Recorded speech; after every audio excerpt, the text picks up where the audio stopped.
What's going on, everybody? Welcome to Core Conversations for Thursday. It is a Freestyle Thursday, and let's talk about our relationship with.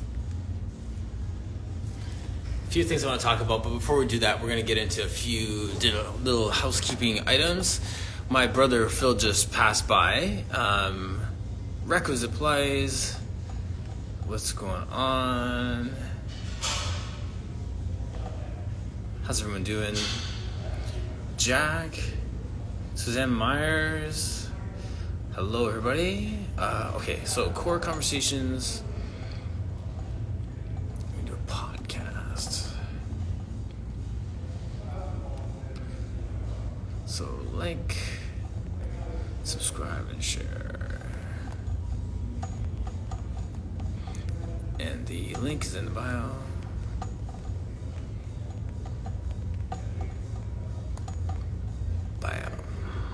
Cool. What else? How you doing, Ivy?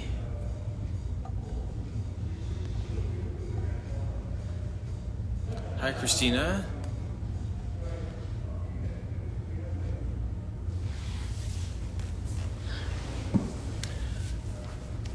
I had a really fun conversation with Steve Mazik yesterday. Great guy, and we just had just a really fun chat about all things Pilates and teaching. And my door's still open here. One moment, please.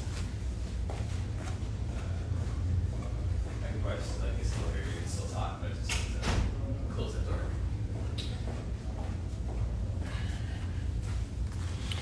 All right.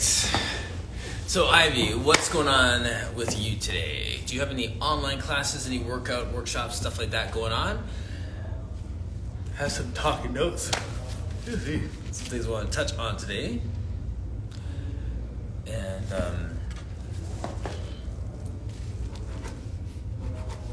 almost like more like words.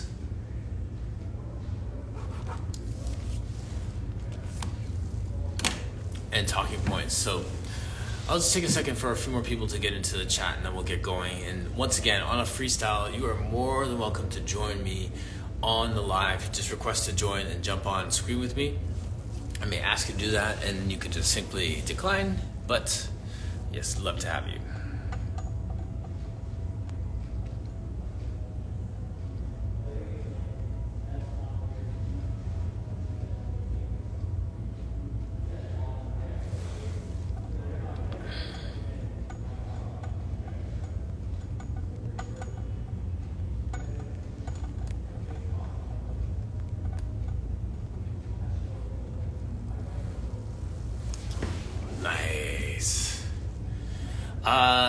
Jack Hoy, I'm not sure if I'm saying it right. Where are you located? And Requisite Pilates has a comment here that says, I am off, but I'm writing an ebook on strategies for offering all level classes. Ivy, if you want to join me on screen, I'd love to hear a little bit more about that. Just talk a lot about what the book that's coming up. That'd be fun. And Jack, welcome.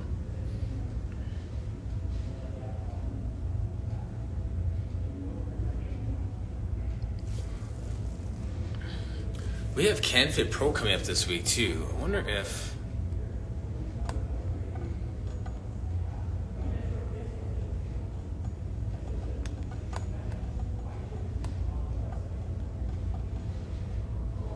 Jacoy, nice. Okay, thank you. Sorry about the mispronunciation. Are you a Pilates teacher? You can join me on screen if you want to join on live. But in the meantime, this is what we're going to talk about today. Z moves. How are you guys? One of the first things I want to talk about was something that Steve and I were talking about yesterday when we were talking about authenticity in the way that we teach.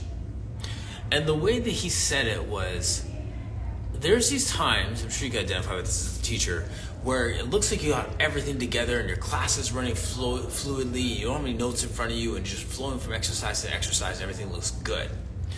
Then you have times when you're just feeling slightly off, and then you still kind of fake it till you make it. And then you have classes when you can't even fake it till you make it. Where you have to just break down and just be honest and be like, listen, I got 2 hours sleep last night, just not feeling it today. I lost myself in my nose. We're gonna figure this out. And then when you do that, people are like, okay, good, let's go. You've let them know where you're at in honesty, and then the class still moves forward. People still get their workout in. People still feel inspired, refreshed, glad they showed up. And all those things still happen when you come from a place of authenticity. That's what I want to talk about today. Have you ever been in that situation where you've had to just break it down and let people know what's going on, and then everything still is fine, and you realize you didn't have to fake it till you make it? You didn't have to put on this front of professionalism, this front of being polished and perfect, when you've had to just be like, I'm sorry, guys, I just don't have it today, and then just get it done anyways. Have you ever been in that spot? You can put your comments in the comment section, or you can request to join on screen and share your story. And then we'll talk about how do you work through that, what does work for you, how did that go? Because that's something that inspires us as teachers, because a lot of times, whether you're a seasoned teacher or you are a newbie, we all feel like that at times, when we need to bring it, and we need to be on, and we need to have everything all together all the time, 24/7, sleep is for suckers type mindset. And so that's the whole thing with that. So I'm wondering what you feel like about that, and please feel free to share in the chat.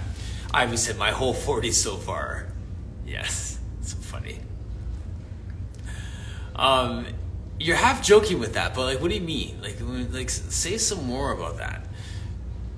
Is that a discovery of yourself in a new way? Is it just coming to terms with the fact that we still have much more to learn and to do, like an honesty, reflection on there's still more I could do? So cool. Jacoy is saying, I'm not a Pilates teacher, just started Pilates 3 weeks ago. I facilitated all levels, all types of training for work, and definitely felt this way.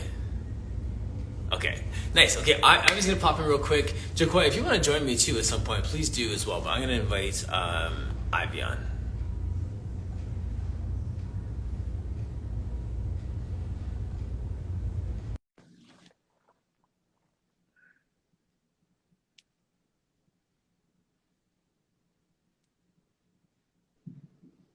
Hi. Hi. Just hanging in the car at the airport. Nice. There you go. There you go. Well, I'm glad you could pop in. You couldn't resist, eh? Couldn't resist. No. Too much typing. Yes. Yeah. So it was real talk yesterday, right? That there's times when you want to just look so polished, and there's times you're like, I just don't have it today, everybody. And then we give it to them anyways in this place of honesty, and we still get to the same place.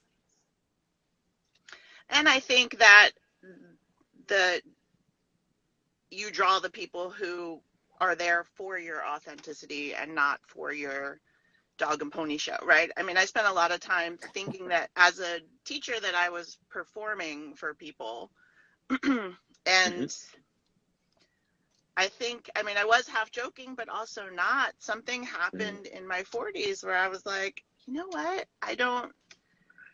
What I'm doing is offering people this beautiful service that I think that, will benefit people. And it's okay to let them see exactly who I am, where I am. And some days, I might teach an exercise that my body is not there for today. And I name it because it creates this safety for other people to take care of their own body too.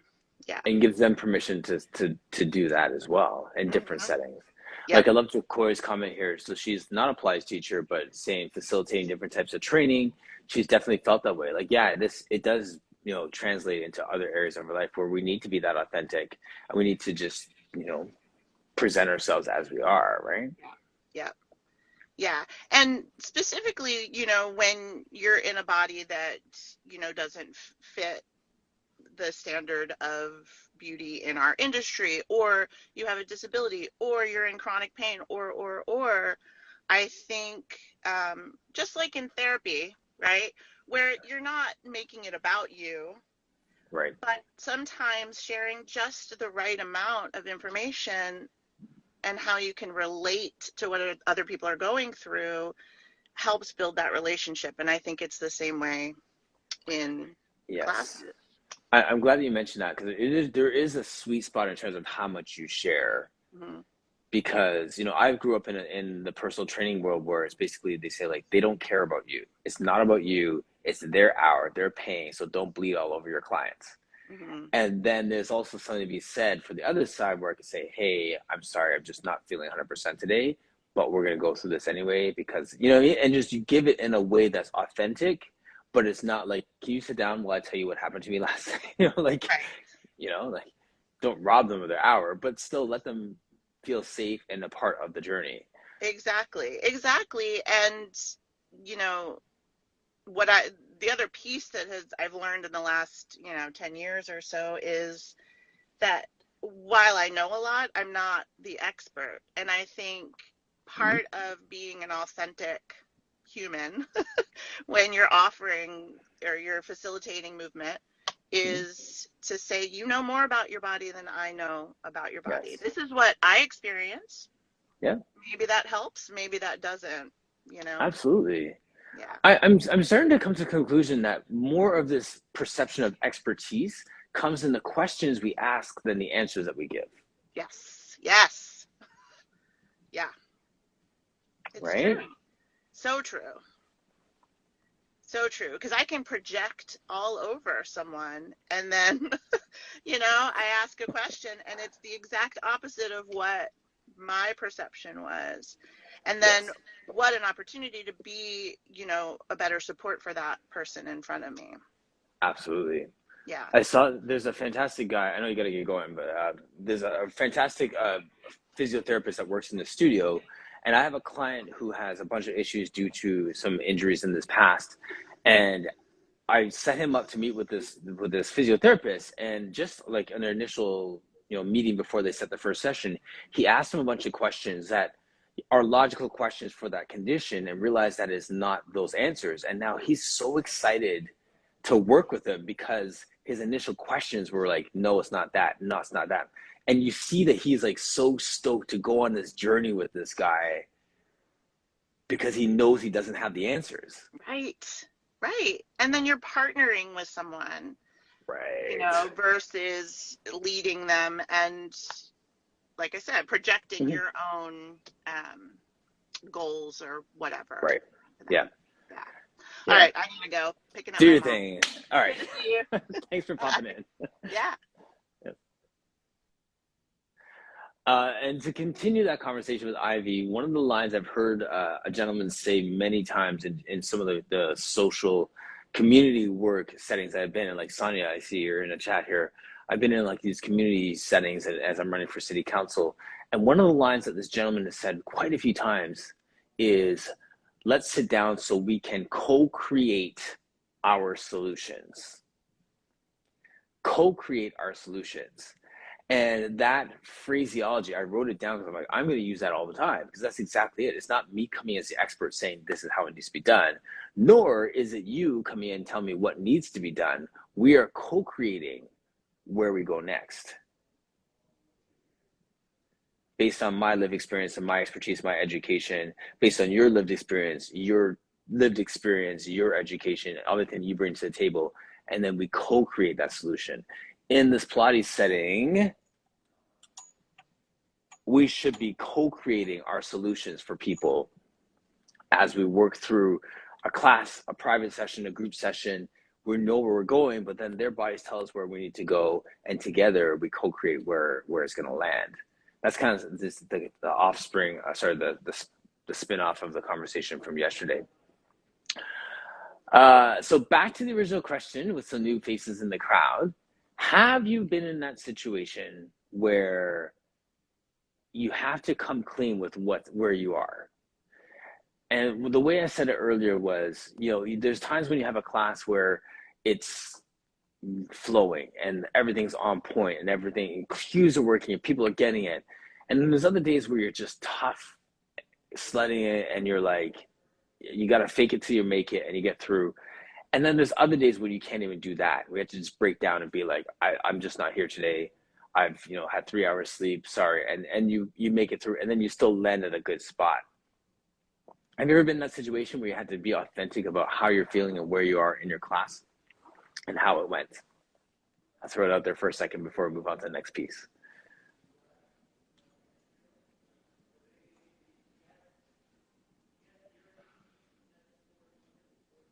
Hi, Amelia.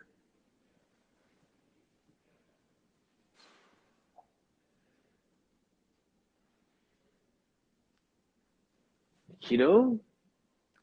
Is that how you pronounce that? Keto Myers?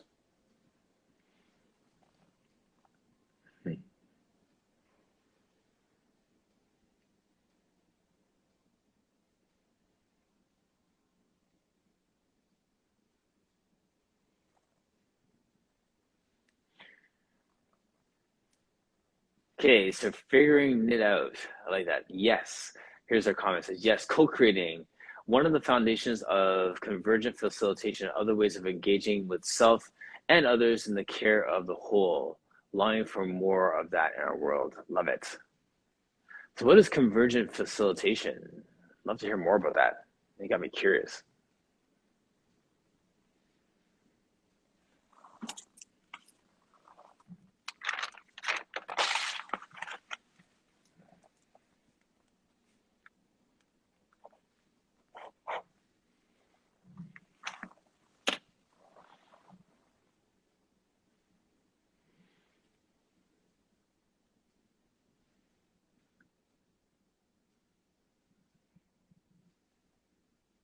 Instagram, what are you doing? I can't watch the video. Huh. Ed, what's going on? One of the words, hi, my love. Hey, what's up? One of the words that was said yesterday when we're talking about this sense of being transparent and sharing where we're at as we're teaching all those things was grace. And I loved how Steve said that, because that's what happens in that moment. You think it's going to be perfect and polished. You have to break down and explain with authenticity what's going on in your world and why you just don't have it that day. And people respond with grace. That's fine. Let's go. Fit for the call. Doing, exactly what I'm talking about when we talk about grace. This is exactly it. People show you that grace when you present yourself with authenticity. It's amazing how this works. And this is a public service announcement for those of you who are new in the game, in the Pilates world, or teaching or personal training, and you get so caught up in doing it right, and you get so caught up in doing it perfect. Or even like Jokoy, our friend who's not in the Pilates world, but as a trainer and facilitator, you think it needs to be polished. It just needs to be authentic. It can be as polished as it wants, but it's got to be authentic. The second it's not authentic, people sniff it out. The moment that you make it authentic, they extend their grace, and then you land where you need to land. So I just wanted to throw that out because it was such a good piece of the conversation. You got to watch that replay from yesterday. I was telling my wife, he's a good dude, just a good guy. And it really comes down to being honest. We talked about honesty, and I just landed the word leadership as well, because that is truly leadership. It's not this autocratic, this is what you do, this is where we go next, this is where we're at. So hi, Christina, how are you? If you want to join me in the chat, that'd be great. Ivy just joined me a minute ago, and we were talking about being authentic, and actually the other part that she mentioned I want to bring back up is that sweet spot between some of the things I've learned in the past and some of the things I'm learning here in this Pilates world, and kind of how it overlaps with the counseling thing. All good. At the vet with your goats? That's random. I'm just reading a comment here that said I can't unfortunately at the vet. So if you're wondering on the replay why I just mentioned goats out of nowhere. But the point that was being made earlier is that I don't know about you, if you grew up in this fitness world where it's like, don't talk about yourself. They're paying for their hour. Don't bleed all over your clients. They don't care. People don't care. That's kind of how I was taught. What I learned from the counseling setting was, so I didn't really listen to that much, is that sometimes you got to give people something. Just give them just a little bit of a window into your world. You don't have to sit them down and share your heartfelt stories for the hour on their dime, but you do have to sometimes just let them in. If you let them in just a little bit, then there's a point of connection. The problem is when it moves beyond intentionally trying to find a connection and just sharing your stories. That's when they might not care anymore, because they're like, okay, I need to be somewhere. I'm trying to get to these goals. I need to get into this dress, or need to play this hockey game, whatever. So there's a sweet spot between making a connection and sharing your life story. Yes. Okay, so now Christina's saying, I've heard that too, but I'm a sharer because it makes things relatable. Yes. But you don't have to, and you have to share your heart. True, you do. So I like playing both sides of this, because there's the phrase that was told to me is, you don't provide an autobiographical response. I used to say this all the time when I was training personal trainers. For example, we're in a counseling setting, a consultation for a personal training session, and they say like, oh, well, I went to university for football. Oh, I play football too. I have 2 kids. Oh, I have 2 kids too. Oh, I have this. And then it becomes a one-up game. Like, we don't want to go there, right? We don't want to take it to a point where it's like we're one-upping the person. Like, that's the extreme of it.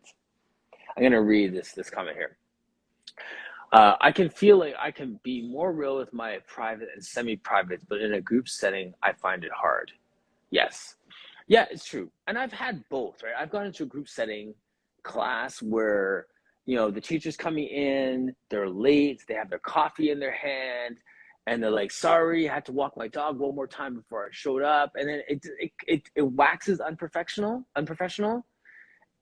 And then there's other times when, I don't know, like, what is it for you? Please tell me. I'd love to hear more about this. Like, there's a sweet spot between it being relatable and it not being my problem. And it sounds weird, but if I'm paying, I look at it from the perspective of some of our clients sometimes. Sometimes they don't care. Sometimes they extend that grace. Sometimes it's being real. Other times it's just flat out being unprofessional. Where is that spot for you?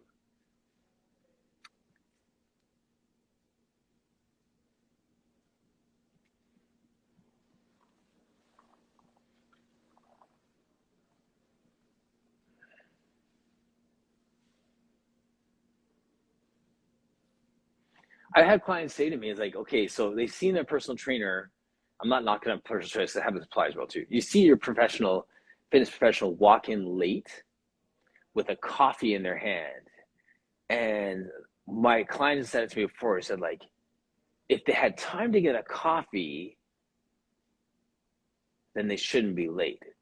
That means that they chose to still get their coffee and be even more late for my session. Right? So there's a lot of perceptions in there. And as always, Christina lands at the famous line, it depends. Public service announcement, if you're going to be late for a client, don't walk in with a coffee in hand. That means that you chose coffee over them, which may be the choice to make, but don't let them know that that's the choice that you're making. That just doesn't go well. That doesn't end up in a re-sign. Figuring it out says, reconvergent facilitation. I've emerged from nonviolent communication consciousness for collective decision making and moving forward together beyond compromise, which isn't ideal for anyone. Yes. And that comment, the sweet spot, authentic communication sounds like resonant language. Yes. I love all these resonant language and convergent facilitation and stuff. My counseling background comes into play with these things because I think that those are very fascinating labels and descriptions of the work that we do and the things that we do. And what I mean by that is we do these things naturally, and some people just do them very well, very naturally, and you put a label on it because it's effective. Or people don't do it and they're introduced to it and they realize, okay, that makes a difference. They do it and it applies to their life, and it's a game changer for them. So there's a lot of stuff out there like that. And I think that that's some very good language to use around it. Very cool.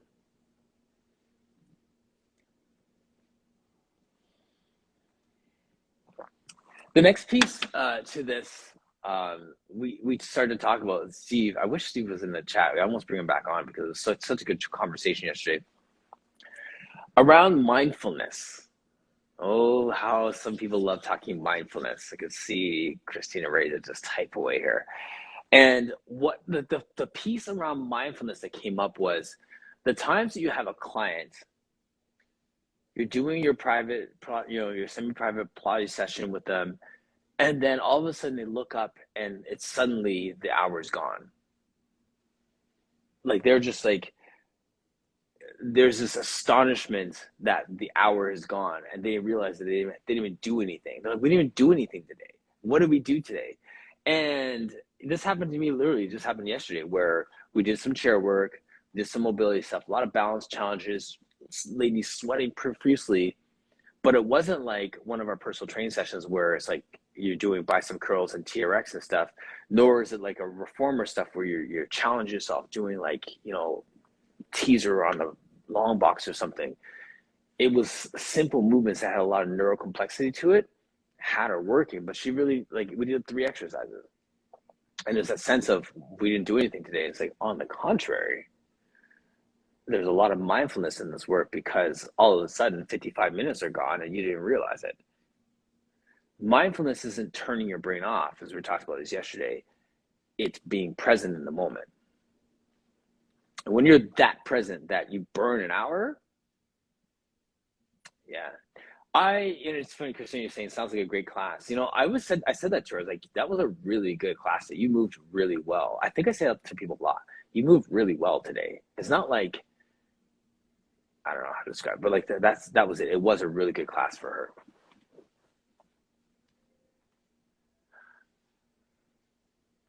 And sorry, going back to the nonviolent communication stuff, figuring it out, says NVC, nonviolent communication, and resonant language are also fields of study, not only descriptors. In case anyone is interested to learn about those skills and these paradigm shifts, yes, please. Figuring it out. If you have any kind of links you could put in the comment section, I really love that. Appreciate that, because that is interesting. Debbie Robbins, how are you? Air Control Pilates. Debbie, I'm going to connect you with Elizabeth. She is a group fitness manager at Movati, longtime friend. She's a past guest on Core Conversations, and Movati has silks and has all those hammocks and all those things in their classes. So I was telling them that they need to connect with you because I think that you're that good. So Matters of Movement says, especially when it's something new, the brain peaks up and gets hyper-focused when it's not the same old. Perks up, peaks up. I guess the same deal. Yes, it perks up. Right, exactly. I remember when Andrew, the co-owner of the building here, my colleague, and I were at a gym, and we took a course on Olympic lifting. And when we were doing the Olympic lifting course, we weren't, like, because they're teaching you techniques, so we're not, like, doing 300 pounds. We were using, like, a dowel. Legit, and doing like cleans and squats and presses and snatches and all those things with the dowel, and just getting the proper bar travel, all these different things. And both him and I were saying the next day, like, we were dead tired. We were bagged. We were so tired from doing this. What's going on, Mesa? And it wasn't because the weights were heavy. It's because of the neural complexity of what we're doing. We're learning a new movement pattern and repeatedly doing it and trying every rep. Okay, no, shrug your shoulders before you do this. Okay, drive from here instead of here. Move from here instead of here. And your brain's going from trying to find all these different spots to fire from. We didn't really lift any heavy weights, but we were so tired beyond measure. And that's exactly what it was like for this person yesterday. The exercises weren't complex and weren't heavy. It wasn't like we were using a ton of springs or weights and stuff. It was just that concept of mindfulness. They had to be so present in the movement. There's a moving meditation component to it. So that was fascinating too, because I think that a lot of times we get in this place where we need to make exercises harder, and we think the only way to make it harder is to add more springs or add more weight. What are the other dynamics you could throw at people to make an exercise more complex? Stand on one foot, close your eyes, da da da. Like there's so many different things that you can do that make it more complex and get them engaged in a different way and get them deeper into the movement without making it externally harder. Yes. Those are some of my thoughts from my conversation with Steve yesterday. Now, this is the central thought for today. And I don't have any guys in the chat, and that is fine. But I'm going to throw out a few concepts for you. And I'd love for you to join me on screen or in the comment section as I throw this out. But there's a concept of, as I put in the title, your relationship with, that came out of long time conversations about diet and nutrition, where we started to say that, it's not about weight loss. It's not about, fats and eating fats or proteins, all those different things. And it comes down to more of what is your relationship with food, right? So as a human being, what is my relationship with food? Do I eat when I'm bored? Do I eat when I'm excited? Do I eat when I'm depressed? Do I celebrate with everything as a kid? Did we celebrate with food every single time? Were we prohibited from certain foods? Were we punished with certain foods? All these different things. So you track your relationship with food back, and that informs you in terms of how you eat today and what your physique may be like today and all those different things. There's lots of complexity with your relationship with food. In the same way, we've had so many conversations about body image. And for women and for men, what is your relationship with your body? How do you perceive it? How do you perceive that other people perceive it? What do you perceive when it's reflected on a screen or in a mirror? I have clients that were so frustrated when I moved from my small space to this space that has a mirror. The first thing they said was, there's mirrors. And we had to re-educate people on the power of being able to just find your alignment, find yourself, and use it for a cue instead of using it to look at your body and criticize that shoulder that's out of place or that bump that's not supposed to be there, or whatever the case is. A relationship with your body. The thing that came out yesterday, we never actually used this phrase, but the concept that came out yesterday was men's relationship with Pilates. Men, what is your relationship with Pilates? And the reason why that came up is because I shared of two types of people that I've worked with over the years. One is the gentleman that does Pilates, but doesn't tell his friends he does Pilates because he doesn't want to get teased in the hockey locker room or on the group chat or in the gym when they explains why he hasn't been there. There's that guy. There's also the guy who tells everyone doesn't care, but there is that guy who does care and doesn't tell anybody. The other person, this is the one that got kudos, this is the one that we said, okay, respect, is the person who wants that competitive advantage. So this person, in this case, a man, doesn't tell anyone he's doing Pilates because he's an athlete. He wants a competitive advantage over someone else. So he's not telling them what he's doing because he actually wants to beat them. And he knows that this is a game changer. So kudos. So let's put that guy over there because I respect that. If you want a competitive advantage, take it. But let's talk about this other person whose relationship with Pilates is, I don't want to tell anyone I'm doing it because I don't need the grief. I want the results, but I don't want anyone to tease me. I'm going to leave that there because there's more to it, but let me just throw that out there for your comments. And you are more than welcome to out every guy that is embarrassed to say that he does Pilates. And go. We talked about the we talked about the fact that LeBron James does Pilates, and that becomes our go-to line. Well, LeBron James does Pilates, and he's one of the greatest athletes on the planet. So you have no excuse. Like, you should be doing Pilates. Fair. Doesn't always work. But that's a pretty solid argument for most guys. What's your thoughts on that? And I'm going to read a comment going back to my last comment here from Going More Joe while I wait for people to put stuff in the chat. Going More Joe says, it happens when I'm learning too from the session. I taught a new client who is a survivor of breast cancer and had a double radical mastectomy, and her reconstructed body taught me, and the hour was gone. Yes. Right. That happens too. We get so immersed in the movement, immersed in the discovery process, immersed in taking people on a journey that hour goes really quick. There's so many times I look up and I'm like, I got like 7 minutes left and 9 more exercises in my head. So yeah, I feel you on that. That's good. That's a good thing. Like, we are immersed in this journey. We are being mindful in our moment, and we're not counting down our exercises or the seconds till the class is done. We are in it too. I love that.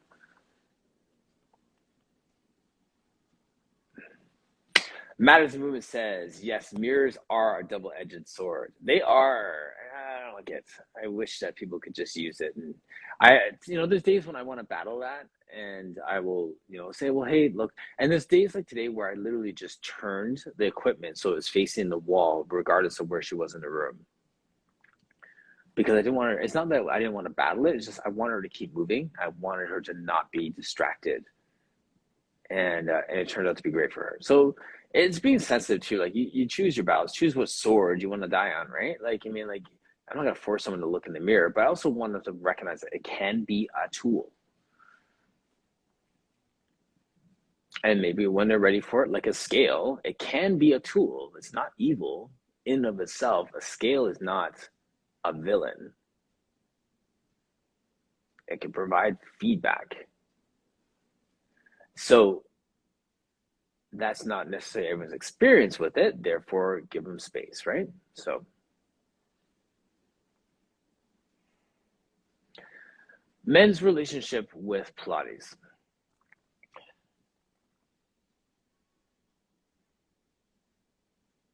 Yes, that's true. I was saying the soft lighting is helpful too versus bright light. Yeah, the bright light, the bright light is only because I don't like people lying on their back and have the light glaring in their face. But yeah, you're right. That bright light also too could be something. I don't know. Like, that's a whole separate conversation about people's relationship with their body and how heartbreaking it is when people can't just see themselves. They see their flaws first, and that's heartbreaking for me in this industry when I come at it from a place of functionality and movement, and seeing that someone's looking at it from the aesthetics first, and that they can't look past that. That's tough, right? So there's so many things within that, our relationship with X, that we have to look at and reevaluate, and look at what's important with it. So for my guys out there that you've been voluntold to go to a Pilates class and realize that it's actually a game changer, for you to unapologetically say that this is what you do and this is why you're not lifting weights as much or why you're feeling better, there's nothing wrong with that. There's absolutely nothing wrong with that. And furthermore, to be an advocate for it, you can champion it. Like, that's the Real Men Do Pilates mindset, is toppling that mindset. It's not about what a man is or what a real man is. It is honestly kicking over that stereotype within your own head about what you do. I'm reading going with Joe's comment. So funny. I love full caps, kicking guys' butts in the studio. Then they quiet muscling and start. Yes, quiet muscling, and they quit muscling and start really working. Yes, that makes sense. And what Sunny's getting at there is the fact that a lot of times, men and women try and muscle your way through the workout until you get it. And Pilates is more like a golf swing than a hockey swing. There's a sense of coiling and recoiling and just being able to just ease your way through the shot that'll send the ball sailing. If you muscle your way through it, the ball just trickles away. And I think that there's that same kind of relationship with our muscles and our body, that like once a guy figures it out or a girl figures it out anybody figures it out, that you don't muscle your way through it, but you kind of flow through it, breathe through it. And there's times when you have to really work hard. There's times you need to relax into something to let it happen. You find that dialogue within your body, then you really start to work. Absolutely. Absolutely.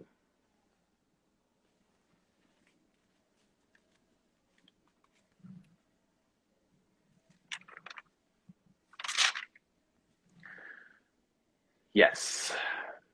So that relationship, the conversation with Steve yesterday around that was one that's triggered from him hearing me talk about this in the past, and how I just glazed over the fact that men do that. But kudos to the guys I have right now. One of them is a CrossFit guy who has a WhatsApp group, and he told them all that he's doing Pilates and he's not going back to CrossFit. He's doing the odd workout and stuff, but for the most part, he's diving deep on Pilates for the month of August, July, and into August, and he's doing so well. He's just killing it, and because he gets it right, and he understands movement and all those different things. So he unapologetically says, "This is where I'm at. You need to be there too." We need more guys being champions for this work, because I really believe that it does make a difference for everybody.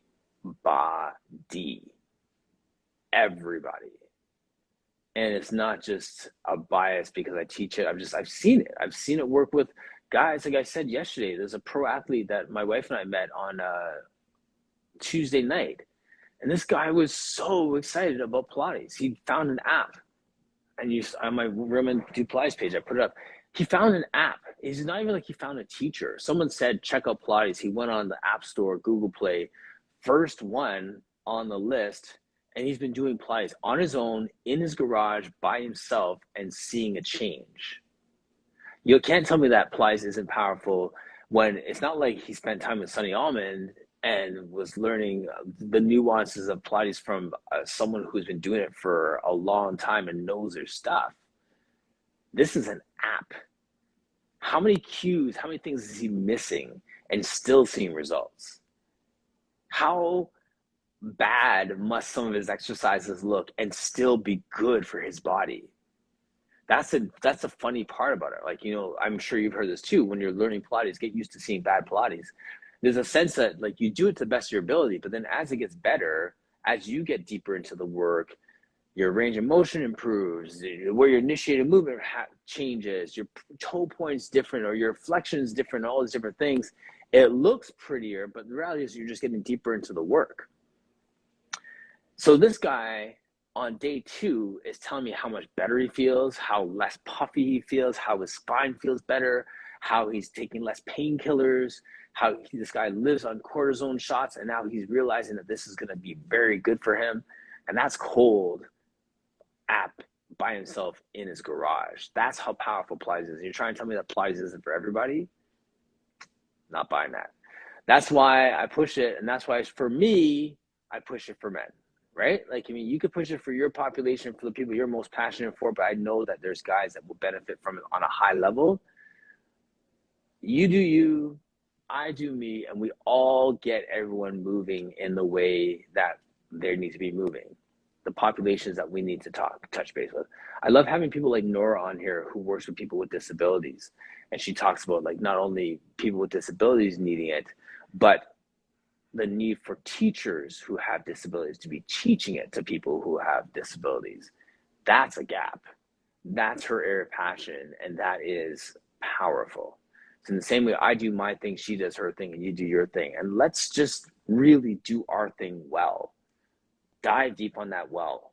Dive deep on that thing that you do well, and just get better at it, and just partner with other people. Refer out to people who are doing their thing, and then this grows. It seems like such a simple formula, but like we get so caught up in trying to be somebody else, trying to get enough followers, trying to get enough people, our eyes on it, trying to build a online course when we're supposed to be doing lives, trying to do lives when we're supposed to be doing an online course, trying to speak at a conference when we're supposed to be doing outreach. You know what I mean? Like, just find your lane and do your lane well. Like, there's enough people that everyone could be doing their thing, and we hit every people group and every part of this population that needs Pilates. Okay, that's my soapbox for today. was pretty hyped off that conversation with Steve yesterday. Guys, you need to be doing this, and I'll pause.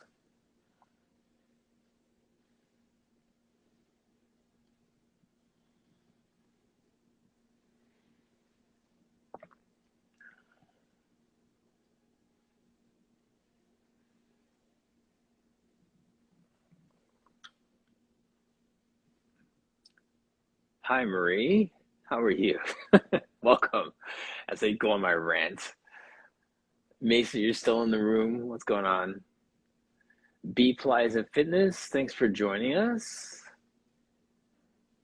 I really don't have anything else to say. Cupcake Corner, what's going on? Hi, Charlotte.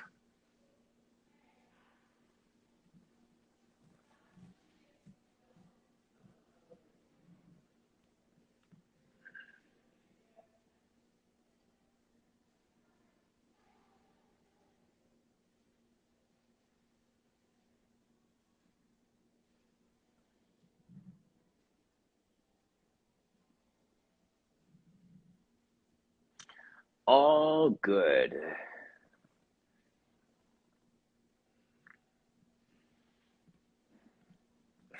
Nice. Shout out to Paw Patrol. I think my wife's still in here. I don't know. I can't say how happy I am that my kids are older now and enjoy that phase because it goes quickly. Um, yes. I could talk parenting all day too. It's fun. My kids are out of town right now, just seeing videos from them, enjoying it. It's really fun. Marie, how old are your kids?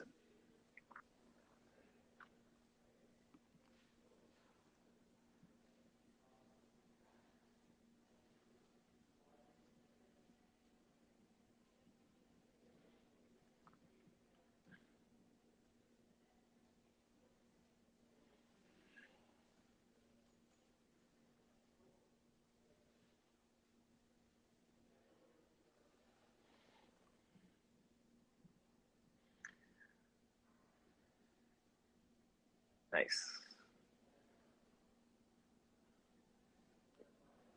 Does she love movement already? Who was I talking with about movement and just the example that we set? My guys, Marie, are 19 and 16. My stepkids, Alex's kids, are 18 and 15. And 17. It's probably 18 or 17. She's going to university. Alex?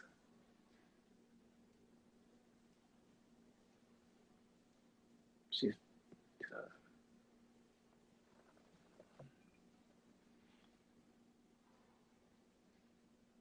mhm, right. The that example of movement is a fun thing. Um,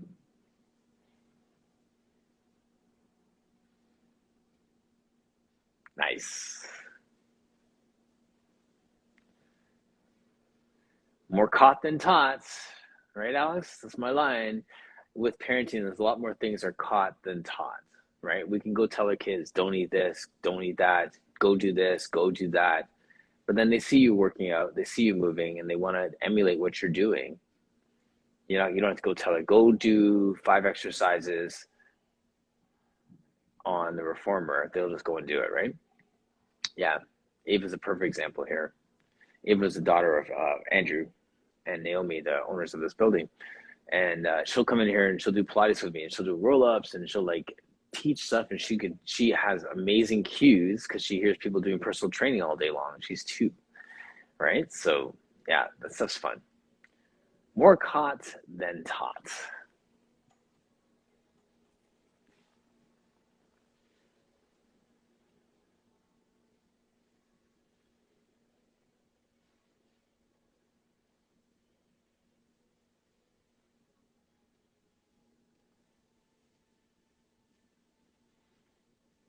It's like the conversation that Alex and I were having the other day. I was canvassing about how my son Nathan like could do like backflips and all kinds of just crazy acrobatic stuff. because I let him explore movement, right? And I don't know how to do any of those things. I mean, like I could do like handstands and stuff, but he can like show me a video of him doing like a plank to a push up to like curl up to a handstand and then like walk on his hands and like all stuff. He explores movement. He just loves movement because his parents love movement, right? Like his stepmom, Alex, right here, teaches classes to spin, just move. Like we move, can get on a bike, just kill it on a bike ride. Like I mean, like all those things move, and they see that, right? So even though they're older, they it still follows. All right. Well, party people, we are out. I think I've said enough today. I feel like I just like ranted. Ivy, thank you for joining us earlier. She jumped in. That was Requisite Pilates. And for those of you who are in the chat and just sharing, I really appreciate you as always coming in. Matters of Movement earlier. Going More Joe as always. Figuring it out. Thanks for following. I'm going to look into all of your stuff that you're talking about here.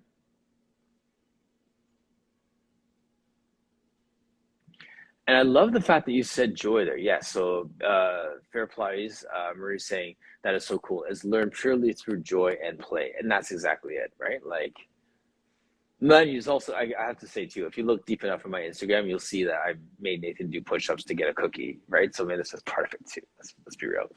So yeah.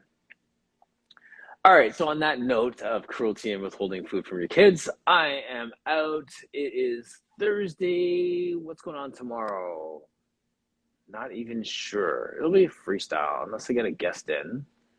Steve was awesome yesterday, and thank you. Great rant for today. You'll see some of that stuff come back up again. I like talking about these things.